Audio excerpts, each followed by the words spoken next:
پروردگار رب العزت کا جتنا بھی شکر ادا کریں وہ کم ہے کہ اشتہار غیر میں اس نے ہمیں کن کن سعادتوں سے نوازا ہے۔ الحمدللہ رب العالمین۔ ابھی کچھ دن پہلے ہم یہاں 11ویں شریف کے ایک پروگرام میں شریک تھے اور اس میں آپ تمام حضرات بھی شریک تھے، اور آج الحمدللہ رب العالمین ایک ایسے پروگرام میں شریک ہیں۔ معاف کیجیے گا، اس سے پہلے کہ میں اپنی گفتگو کو آگے بڑھاؤں، میں ان تمام حضرات سے جو پچھلی صفوں میں بیٹھے ہیں مؤدبانہ گزارش کر رہا ہوں کہ وہ آگے تشریف لے آئیں تو محفل کا سما بھی بن جائے اور معزز مہمان کو بھی ایسا لگے کہ کسی محفل میں موجود ہے۔ آئیے پہلے درود شریف کا نذرانہ سرکار کو پیش کیجیے۔ صلی اللہ علیہ یا رسول اللہ وسلم علیک یا حبیب اللہ۔ تو میں عرض یہ کر رہا تھا کہ آج الحمدللہ رب العالمین ہمارے درمیان ملت اسلامیہ کی ایک ایسی قدور شخصیت موجود ہے۔ حضرت کا شمار ان سپہ سالاروں میں ہوتا ہے کہ جن کے خاندان نے اپنی زندگیاں وقف کر دی ملت اسلامیہ کی خدمت کے لیے اور مسلک حق اہل سنت والجماعت کی ترویج و اشاعت کے لیے، تبلیغ کے لیے۔ وہ لوگ جو یعنی پاکستان کے ارلی 50s اور لیٹ 50s اور ارلی 60s کا زمانہ اگر یاد ہو ان کو، تو آپ نے حضرت کے والد صاحب علیہ الرحمہ کی تقاریر سنی اور سادہ الفاظ، شیریں زبان اور انتہائی مختصر الفاظ میں لوگوں کے دلوں میں مقصد کو اتارنا اس خاندان کا حصہ ہے۔ حضرت بھی الحمدللہ رب العالمین اس مشن کو لے کے آگے چلے ہیں، اور الحمدللہ آپ نے ٹی وی پہ اگر پروگرام دیکھے ہوں تو ٹی وی کے پروگراموں میں، پاکستان ٹیلی ویژن کے پروگراموں میں بارہا آپ نے آپ کی تقاریر سماعت فرمائی، بیشتر کتابیں بھی لکھی، اور ساتھ ہی ساتھ اگر میں غلط نہیں کہہ رہا میری تصحیح فرمائیں کہ تقریباً 5 مدرسے اور مدارس آپ کے زیر نگرانی ہیں، یا اس سے کچھ زیادہ ہوں گے، میں تو بہت پہلے کی بات بتا رہا ہوں، تو حضرت میری تصحیح فرمائیں اگر میں اس سے کہہ رہا ہوں۔ بہرحال یہ ہماری خوش قسمتی ہے کہ حضرت ہمارے درمیان موجود ہیں، اور انشاءاللہ الرحمن تھوڑی ہی دیر میں اپنے ملحوظات سے ہمیں مستفیض فرمائیں گے۔ اظہار تشکر کے طور پر صرف ایک شعر اور اس کے بعد میں آپ سے اجازت چاہوں گا کہ منگتے خالی ہاتھ نہ لوٹے، منگتے خالی ہاتھ نہ لوٹے، اتنی ملی خیرات نہ پوچھو، ان کا کرم پھر ان کا کرم ہے، ان کے کرم کی بات نہ پوچھو۔ تو سرکار دو عالم صلی اللہ علیہ وسلم کے کرم کی جیتی جاگتی مثال استقبال کیجیے نعرہ تکبیر سے۔ نعرہ تکبیر، نعرہ رسالت، نعرہ غوثیہ۔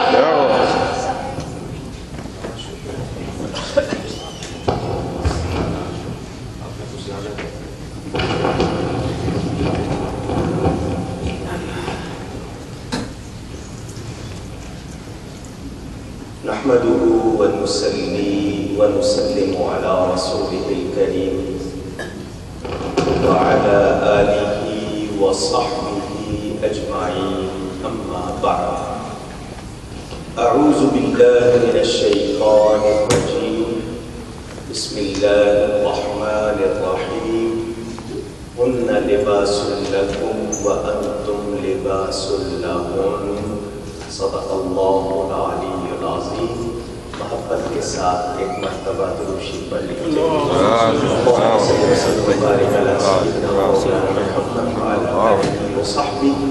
الصلاة والسلام عليك يا رسول الله وعلى آلك وأصحابك يا حبيب الله۔ وقت بہت کم ہے، میں رسمی جملے زیادہ نہیں کہہ پاؤں گا۔ بہت شکریہ حضرت مولانا مسعود رضا صاحب کا، ان کی اس مسجد کے معاونین کا، کہ انہوں نے آپ سب کی زیارت کا موقع دیا، آپ لوگ وقت نکال کے آئے۔ اللہ آپ سب کو جزائے خیر عطا فرمائے۔ بہت شکریہ برادر گرامی قدر حضرت مولانا غلام سرقانی صاحب جو آپ کے شہر میں ماشاءاللہ رونق لگائے ہوئے ہیں. اللہ تعالیٰ ان کے علم میں، قلم میں، بیان میں، ان کی ہمتوں میں اور برکت فرمائے. میں حاضر ہوا ہوں، کوئی لیکچر پروگرام نہیں ہے میرا، یہ کوئی تبلیغی دورہ نہیں ہے. نارتھ کیرولینا یا کیرولائنا، کیا کریکٹ پروناؤنسیشن ہے، یہاں آ کے گڑبڑ ہو جاتی ہے بات. بہرحال اس کا شہر ہے ہائی پوائنٹ، وہاں پر ہمارے دوست بیٹھے ہیں تنویر اقبال صاحب، سید منور بخاری صاحب. انہوں نے ایک پلاٹ لیا اور اس پر کراچی میں جو والد صاحب نے مسجد گلزار حبیب بنائی ہے اسی کی شاخ یہاں بنا رہے ہیں. اس کا نام بھی انہوں نے گلزار حبیب رکھا. اس کی فنڈ ریزنگ کے لیے انہوں نے مجھے بلایا، میں یہاں آیا ہوں. ان کا شہر ایسا نہیں کہ وہاں کوئی تاجر پیشہ لوگ ہوں، وہ $8-10 گھنٹے پہ کام کرنے والے بیچارے. تو انہوں نے سوچا کہ ہیوسٹن میں، ویسے بھی جب ہیوج کا لفظ آ جائے تو آپ سمجھتے ہیں کچھ زیادہ ہو جاتا ہے، تو یہ ہیوسٹن ہے، یہاں پر لوگ بھی زیادہ ہیں تو کچھ شاید ہو سکتا ہے تعاون ہو جائے. اس حوالے سے آیا ہوں صرف 2 دن کے لیے، تو یہ نشست بھی رکھی ہے. مجھے مولانا سے میں نے پوچھا کہ مجھے کیا گفتگو کرنی ہے، تو انہوں نے جو ٹاپک لیا میں نے اسی کو لیا ہے، لیکن ٹائم تھوڑا ہے، ٹاپک ذرا بڑا ہے. تھوڑی سی گفتگو اس پر، اور اس کے بعد آپ سب سے تعاون کی بھی درخواست کرتا ہوں. ذہن میں رکھیے کہ یہ لوگ آئے ہیں اللہ کی رضا کے لیے، انہیں ضرور کچھ دیجیے تاکہ وہاں اہل سنت کا مرکز قائم ہو. اللہ تعالی رشتوں ناطوں سے پاک ہے. یہ رشتے ناطے اس نے ہمارے بنائے ہیں، وہ ان تمام سے پاک ہے. نہ وہ کسی کی اولاد، نہ اس کی کوئی اولاد، اس کی کوئی بیوی بھی نہیں. وَلَمْ تَكُن لَهُ صَاحِبَةٌ، قرآن میں ہے. ہمارے اس نے رشتے بنائے.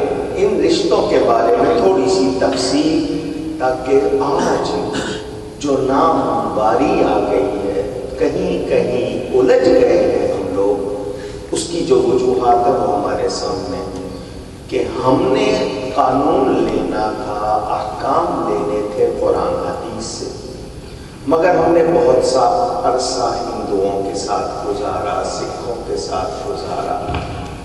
انگریز نے 150 سال لگایا ہندوستان میں ہماری زبان، لباس اور ہمارا کلچر بدلنے میں.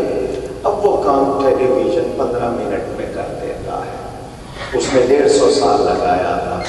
ہمارا شاہی لباس اس نے غلاموں کو پہنا دیا، ہماری زبان بدلی، ہمارا مزاج بدلا.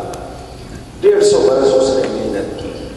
نصاب اب ہمیں وہ اس کو اتنی محنت کی ضرورت نہیں رہی ہے. ہمارے یہاں الیکٹرانک میڈیا وہ کام منٹوں میں کر رہا ہے. تو ہم ایک مکس پلیٹ بن چکے ہیں، نہ ادھر کے نہ ادھر کے بلکہ ادھر کے رہ گئے ہیں.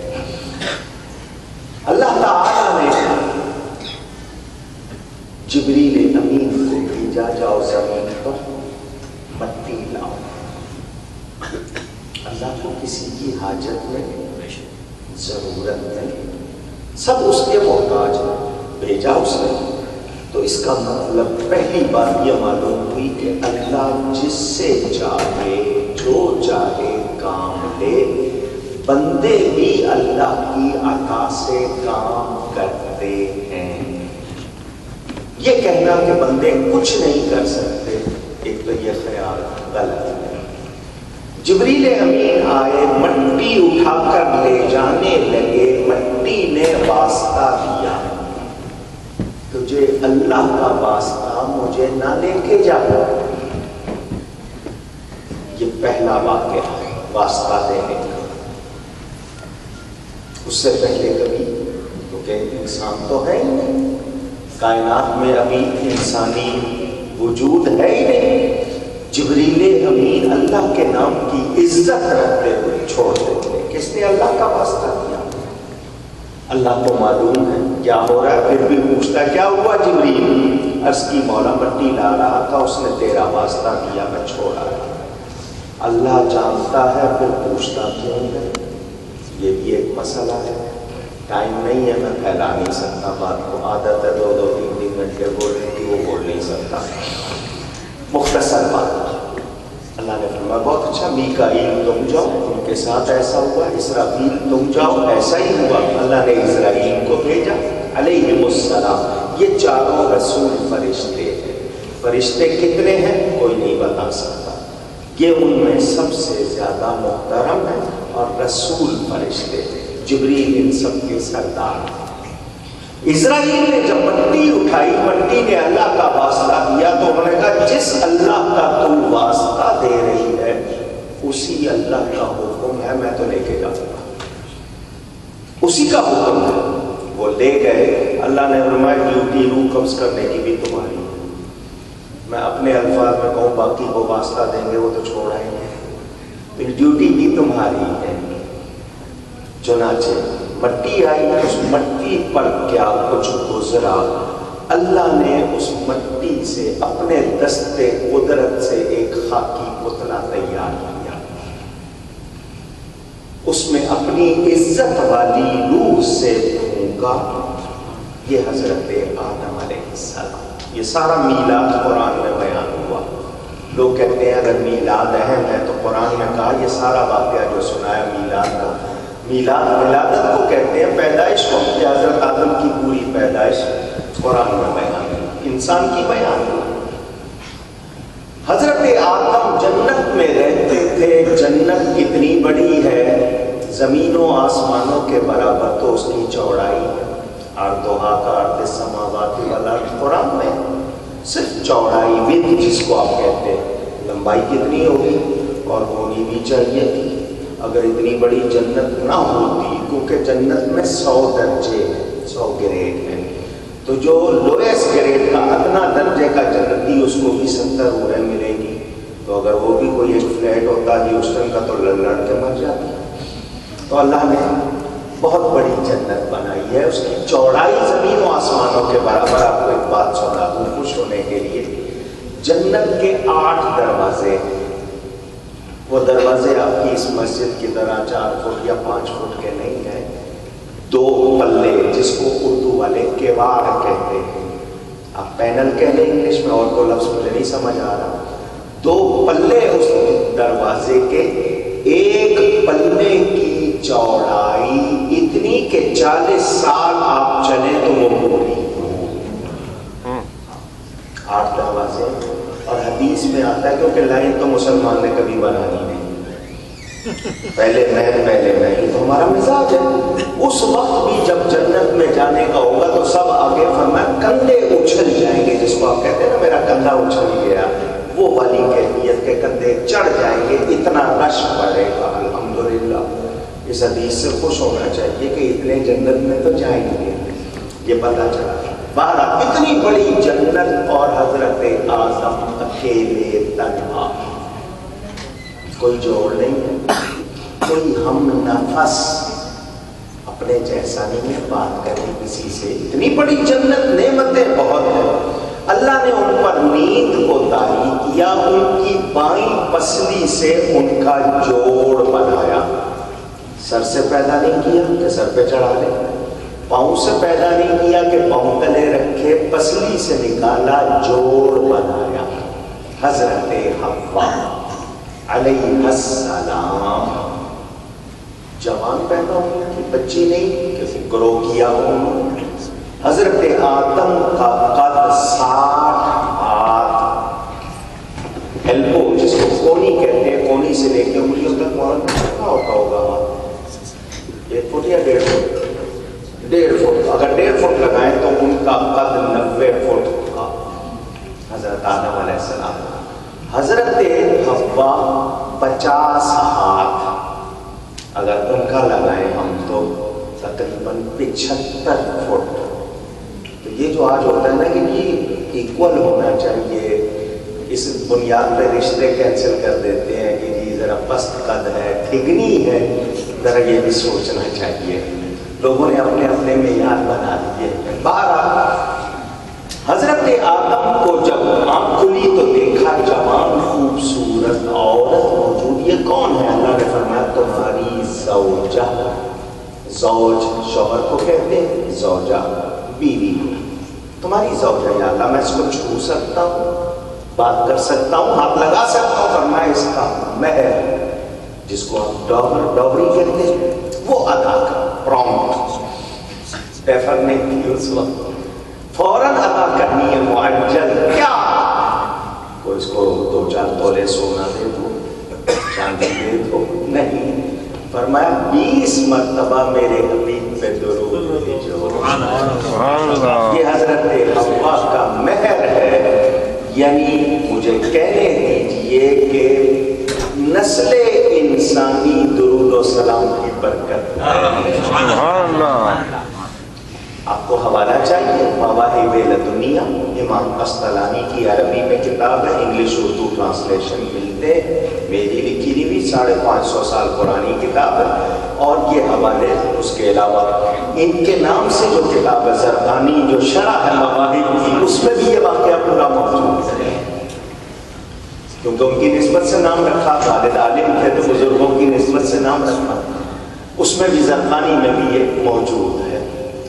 میں نے کہا نا ٹائم نہیں ہے اور بات موضوع جو دیا ہے وہ کم از کم گھنٹہ تو ہوتا میں بیان کرتا. بہرحال حضرت آدم علیہ السلام اور حضرت حوا دو انسان، پہلا رشتہ دونوں میں قائم ہو رہا ہے میاں بیوی کا. یعنی یہ پہلا رشتہ جو قائم ہو رہا ہے دونوں میں. اور کہاں قائم ہو رہا ہے؟ جنت میں. اور درود و سلام کی برکت سے قائم ہو رہا ہے. تینوں باتوں میں نوٹ کریں. پہلا رشتہ کون سا؟ میاں بیوی کا. کہاں قائم ہو رہا ہے؟ جنت. اور درود و سلام پر قائم ہو رہا ہے. پتہ چلا یہ کوئی معمولی رشتہ نہیں ہے، بڑا اہم رشتہ ہے، بڑا پیارا رشتہ ہے. اب اس کو ایسا ہونا چاہیے جیسا جنت میں انسان کے لیے تصور دیا گیا. مگر ہمارے ہاں تو لفظ وائف انگلش میں کہتے ہیں WIFE، یا تو کہتے ہیں ونڈرفل انویسٹمنٹ فار ایور، یا کہتے ہیں ورلڈ انفلوئنس فار ایور. ہم نے تو یہ ترجمے کر لیے ہیں اس کے. تو وہ جو زوجہ ہے، وہ جو بیوی ہے، وہ انسان کا جوڑ بنائی. قرآن نے کیا پیارا لفظ کہا، ہن لباس لکم وانتم لباس لہن. وہ تمہارا لباس ہے، تم ان کا لباس. اب لفظ لباس عربی زبان کا لفظ ہے. آپ تو شاید کپڑوں کو سمجھتے ہیں، کپڑے بھی لباس ہیں. حالانکہ کتاب اللباس ہر عربی کی کتاب میں حدیث میں پورا ایک باب ہوتا ہے، اس کے تحت کیا کیا چیزیں آتی ہیں. چونکہ لباس گھیر لیتا ہے اور سب کو چھپا لیتا ہے. ایک تو گھیر لیتا ہے شخصیت کو، دوسرا چھپا لیتا ہے. تو مرد عورت کے لیے اور عورت مرد کے لیے لباس کا حکم. اور لباس کے بغیر آپ کا کوئی شناخت، کوئی تعارف نہیں ہے. آپ عزت پاتے ہیں اس سے. تو عورت کی عزت مرد سے ہے، اور مرد کے لیے عورت ساتر ہے، چھپانے والی. یہ پورا بات اللہ نے یہ رشتہ قائم کر دیا. ہمارے ہاں مردوں نے ایک حدیث یاد کر دی، اللہ کے سوا کسی کو سجدہ جائز ہوتا تو بیوی کو حکم ہوتا شوہر کو سجدہ کرے. یہ ہر شوہر نے یاد کی بھی. اس کے علاوہ کیا ہے؟ وہ کہتا ہے اتنی بہت ہے. انہوں نے یہ حدیث بیوی کے لیے، عورت کے لیے سب سے اہم شخص اس کا شوہر ہے. مرد کے لیے سب سے اہم ہستی اس کی ماں ہے. یہ میں نہیں کہہ رہا ہوں، آپ کو خلاصہ سنا رہا ہوں اسلامی تعلیمات کا. مرد کے لیے سب سے اہم ہستی ماں، اور عورت کے لیے سب سے اہم ہستی اس کا آپ کے فیور کی بات ہے شوہر. اب توازن کا بگڑتا ہے. ہمارے ہاں شادی سے پہلے تیرے لیے چاند تارے لاؤں گا توڑ کے, شادی کے بعد انہی ہاتھوں سے لہسن پیاز کی بو آنے لگ جاتی ہے. اب بیلنس ہم نے بگاڑا ہے, ورنہ یہ رشتہ سراپا پیار کا ہے. عورت کے ذمہ یہ ہے کہ وہ شوہر کی تعظیم کرے اور اس کی پسند کے خلاف نہ کرے.